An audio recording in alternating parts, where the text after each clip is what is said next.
Buenos días, Magister Rucano.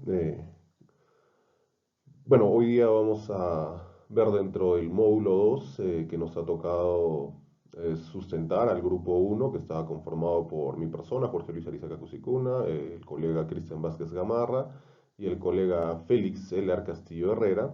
Nos ha tocado ver dentro del curso de lo que es tópicos de telecomunicaciones, ver el plan de señalización.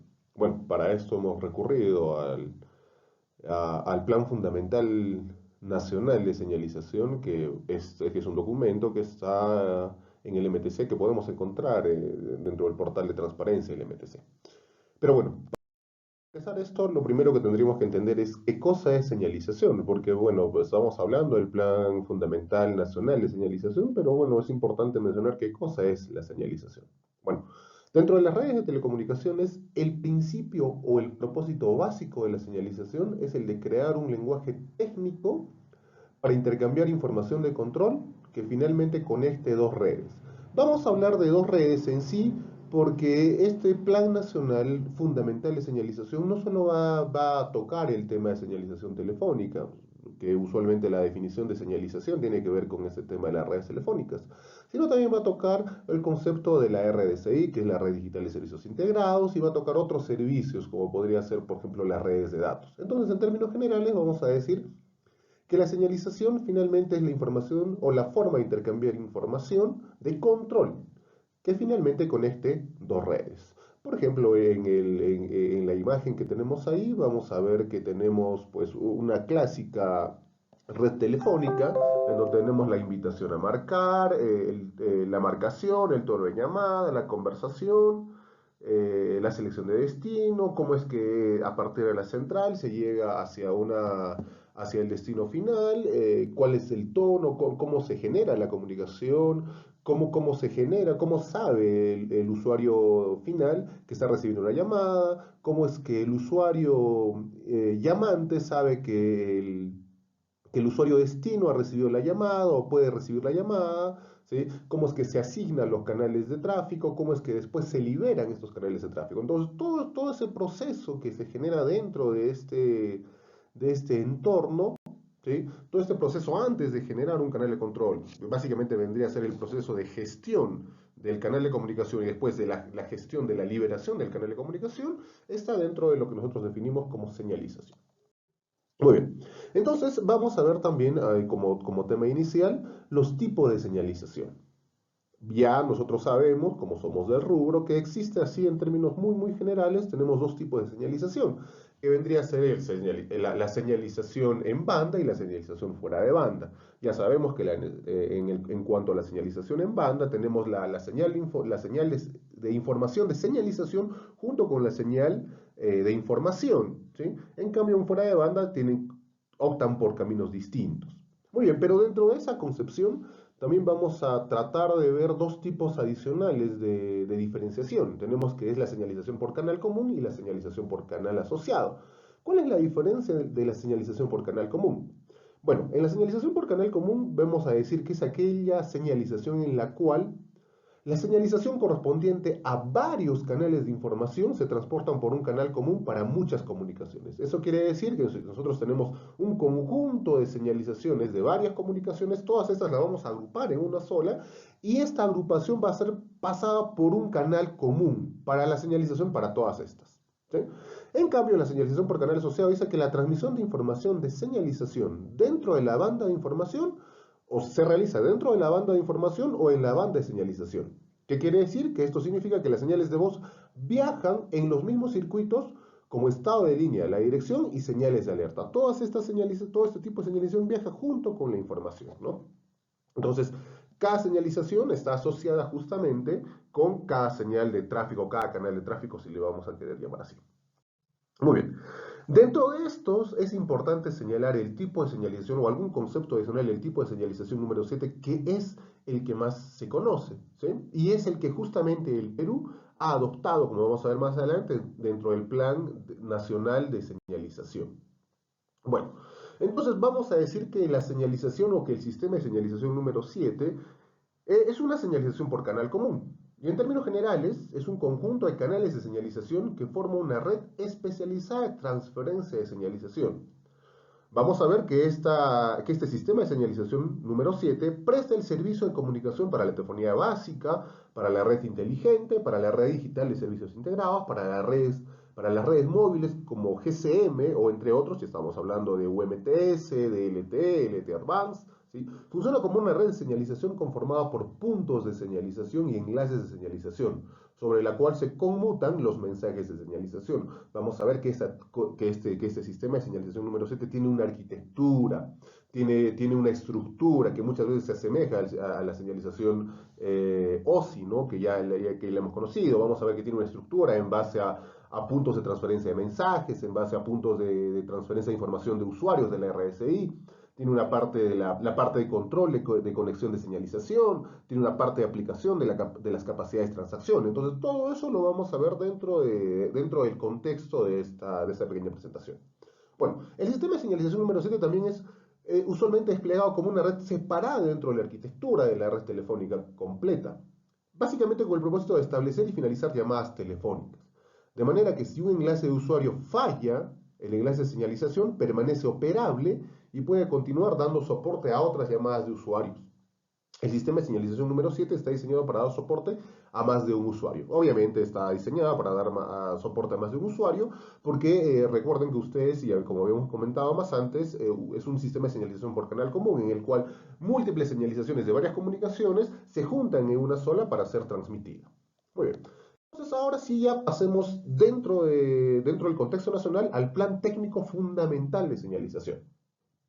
Bueno, dentro del plan técnico fundamental de señalización, vemos que el plan inicial más o menos se había aprobado el año 78. Bueno, nosotros estamos hablando que el plan técnico con el que actualmente estamos ha sido promulgado, si le vamos a decir así, mediante una resolución suprema número 11 del 2003 del Ministerio de Transportes y Comunicaciones, ¿sí?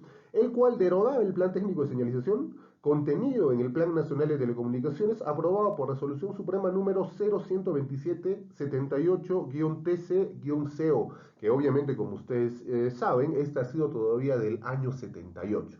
Bueno, entonces con el plan actual que estamos es el Plan Nacional que ha sido aprobado en el 2003, ¿no? Pero ¿cuál es el objetivo? Dice que el objetivo de este Plan Técnico Fundamental de Señalización es definir el sistema de señalización a utilizarse entre las redes públicas de telecomunicaciones, previendo el avance tecnológico y sobre todo propiciando una óptima interconexión en un ambiente libre de competencia y en beneficio de los usuarios, y concesionarios de servicios públicos de telecomunicaciones. Entonces, como ya sabemos, el objetivo básicamente es, aparte de establecer parámetros técnicos, lo que estos parámetros técnicos deben garantizar es una óptima conexión, pero ¿en función de quién? En beneficio de los usuarios, ¿sí? Sobre todo en beneficio de los usuarios. Creo que eso debe ser un aporte fundamental de este plan técnico de señalización. Muy bien, entonces, el sistema de señalización adoptado para la interconexión entre las redes de servicios públicos de telecomunicaciones en el Perú, salvo en el caso de una red rural, que lo vamos a comentar más adelante, es el sistema de señalización por canal común número 7, es el que ya estábamos viendo, ¿no? Entonces, por eso es que hicimos una pequeña introducción en en la parte inicial. Entonces, el Perú básicamente adopta el sistema de señalización por canal común número 7. Entonces, vamos a ver en el Perú cuáles son los métodos de señalización que se han acoplado a este sistema de señalización por canal común número 7. Bueno, entonces vamos a ver los métodos de señalización. Para ver los métodos de señalización, en principio vamos a diferenciar dos tipos de accesos, o dos tipos disculpen, de señalización, ¿sí? Vamos a ver la señalización de acceso y la señalización de enlace para los servicios que acá nosotros hemos mostrado. Los repito, vamos a ver la señalización de acceso y la señalización de enlace. Por ejemplo, para el servicio de telefonía fija, vamos a tener dos tipos, ¿no? El acceso analógico y el acceso digital. La señalización de acceso analógico y la señalización de acceso digital. Para el caso de la señalización de acceso analógico, ¿sí?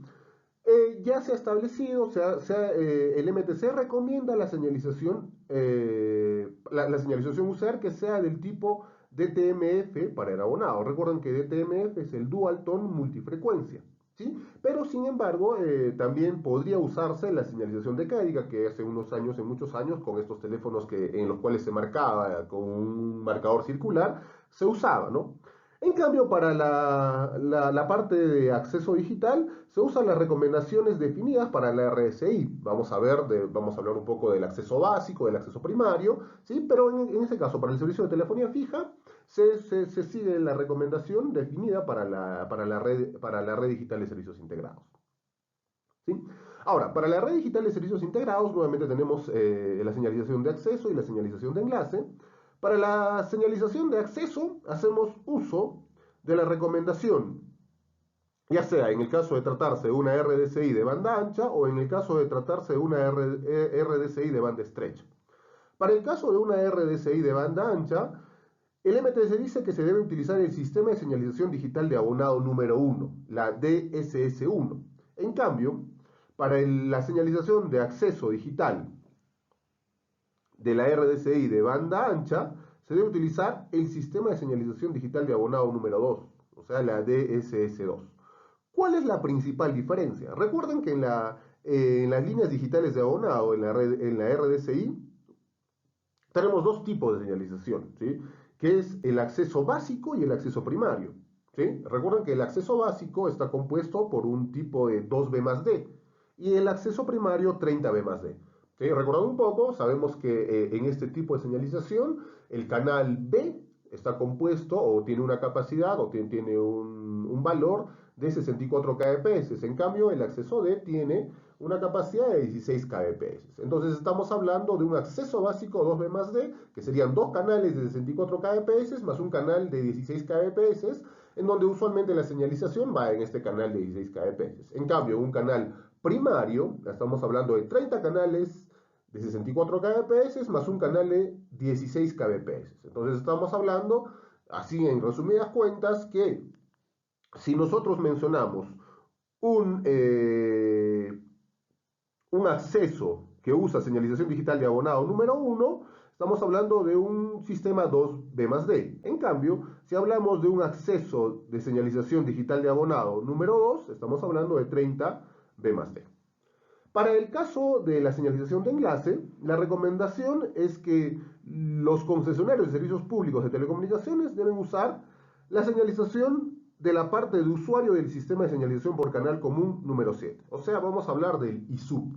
¿Sí? ¿Qué cosa es el ISUP? Es la parte de usuario de la red de RDCI, que básicamente son los mensajes de señalización propiamente dichos. Para la red público móvil, es importante nuevamente hacer consideración acá que la red público móvil se refiere al servicio de telefonía móvil, servicio de comunicaciones personales, servicio móvil satelital, servicio móvil de canales múltiples de selección automática, que son básicamente el radio troncalizado, o esos servicios de comunicación de radio troncalizado, ¿sí? Y esto vamos a ver que para la parte de señalización de acceso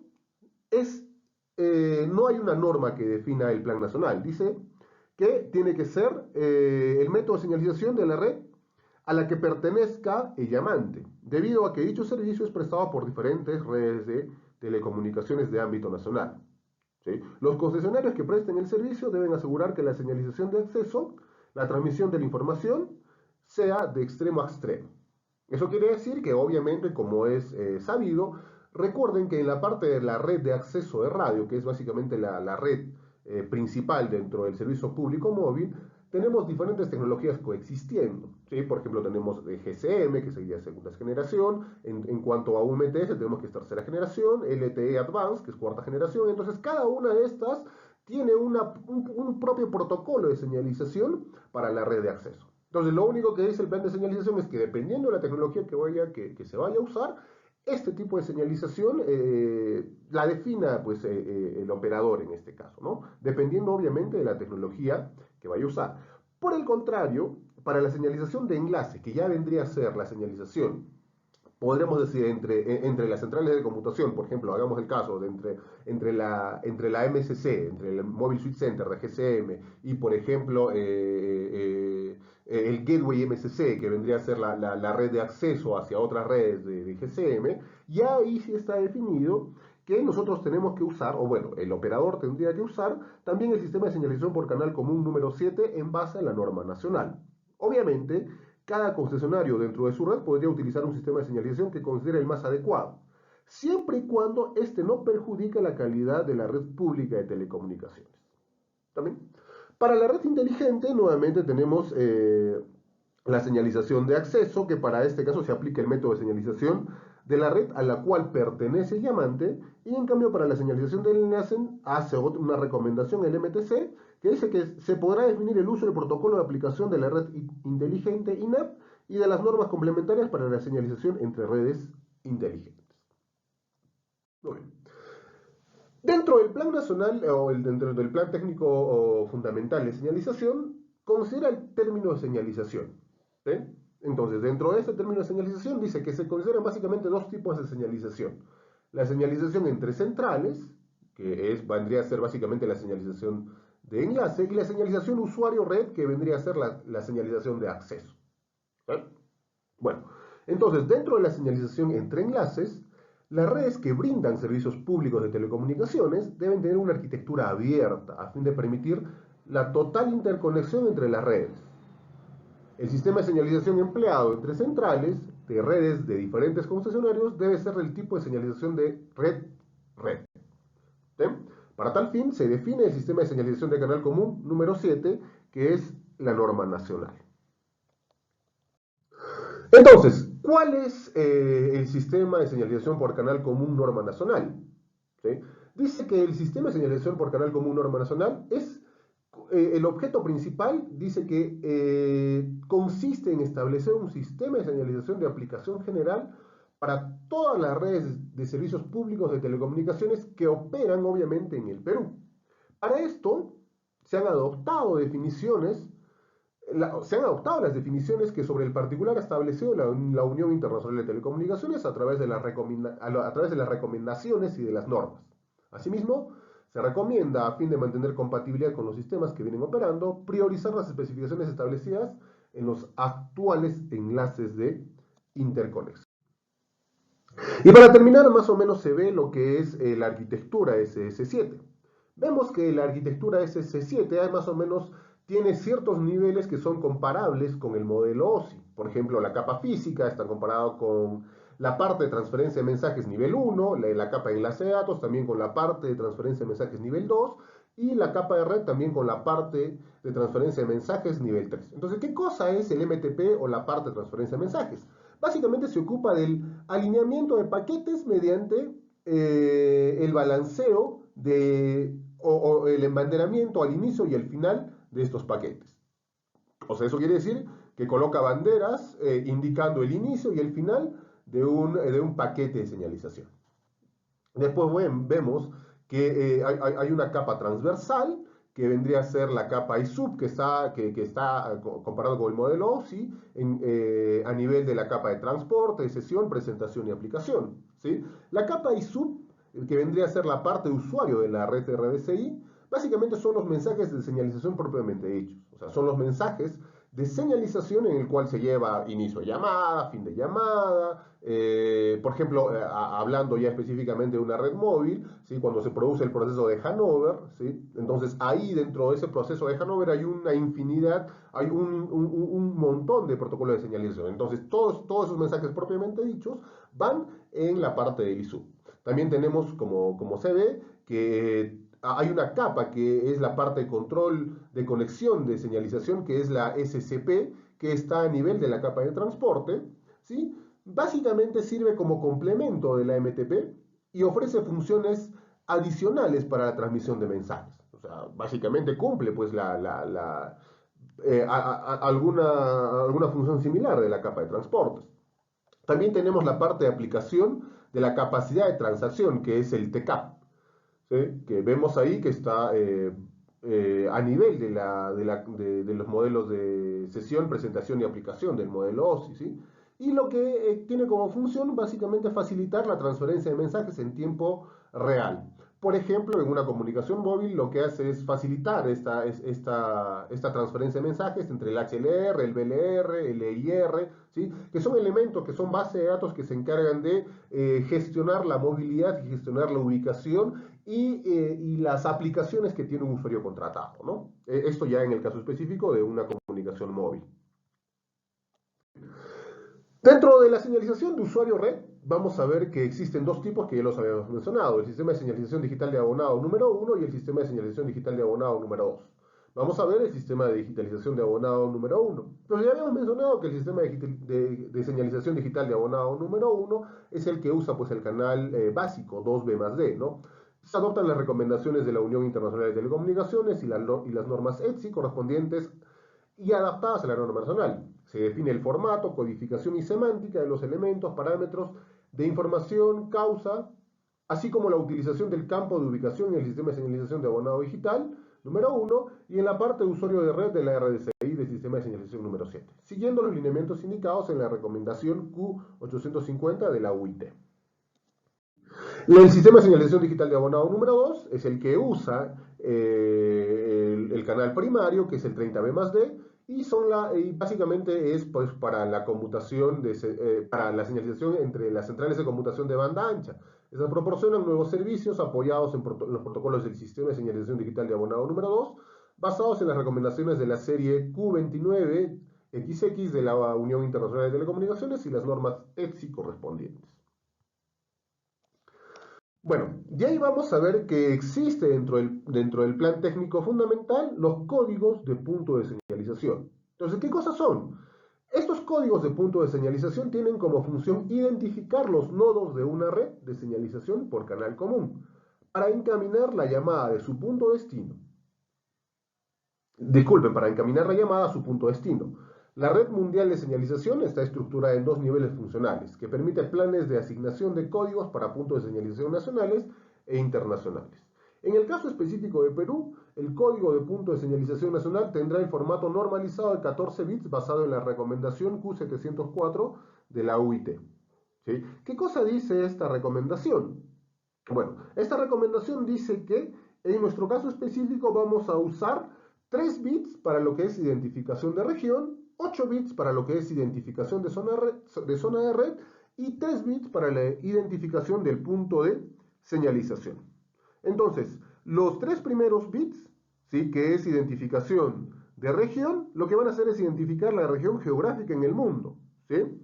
Los restantes 8 bits lo que hacen es identificar una zona geográfica o una red en una zona específica. Y finalmente los 3 últimos lo que van a hacer es identificar un punto de señalización en una zona de red. ¿Sí? Entonces, la combinación de los dos primeros subcampos definen el código de zona o red de señalización. También vamos a ver la señalización de redes públicas de datos. ¿Sí? Dentro de esto, obviamente nosotros ya habíamos mencionado que el plan nacional o el plan técnico fundamental de señalización no solo se basa en una red telefónica, sino también se basa en la señalización de redes. Y una parte de esto son las redes públicas de datos. Entonces, sabemos que existen diversas redes públicas de telecomunicaciones. Encontramos también diversos esquemas de señalización, interfaces y protocolos para servicios especializados de comunicaciones diferentes al de la voz en tiempo real, o sea, diferentes al de la telefonía. Por tanto, se estipula dentro de esta norma el interfuncionamiento de ellos. ¿Qué se usa? Para esto se usa básicamente la recomendación X300 de la UIT, que define los principios y disposiciones para el interfuncionamiento de diferentes redes, para la prestación de un servicio de transmisión de datos y la interacción necesaria entre elementos de interfaces de usuario, sistemas de señalización entre centrales y otras funciones de red para la sustentación de servicios de transmisión de datos, servicios telemáticos y servicios de red con conexión de sistemas abiertos, o sea, del modelo OSI, según sea el caso.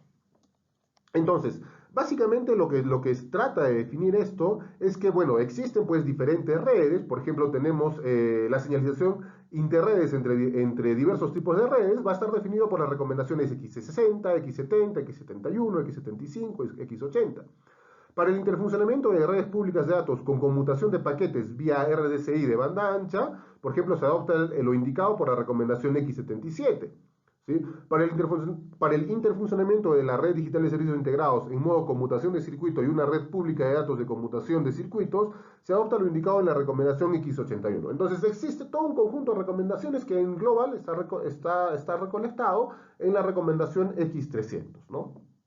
La idea de esto, como se indica, es básicamente garantizar pues, el interfuncionamiento de estas redes. ¿Sí? Y obviamente obviamente, como ya lo hemos mencionado más antes, en beneficio básicamente del usuario. Entonces, más o menos esto sería lo que hemos tratado de recopilar del plan técnico fundamental de señalización, ¿no? Como bibliografía, aparte del plan técnico, del plan técnico nacional de señalización, tenemos, por ejemplo, señalización en redes telefónicas del autor Arrendón, tenemos telefonía digital de Bellamy, ¿sí? Señalización en telecomunicaciones de redes de Bose, tenemos señalización número 7 de Driver y fundamentos de telecomunicaciones de Freeman, ¿no? Entonces, esto sería, bueno, nuestro aporte dentro de este tema. Agradeciendo su atención. Gracias.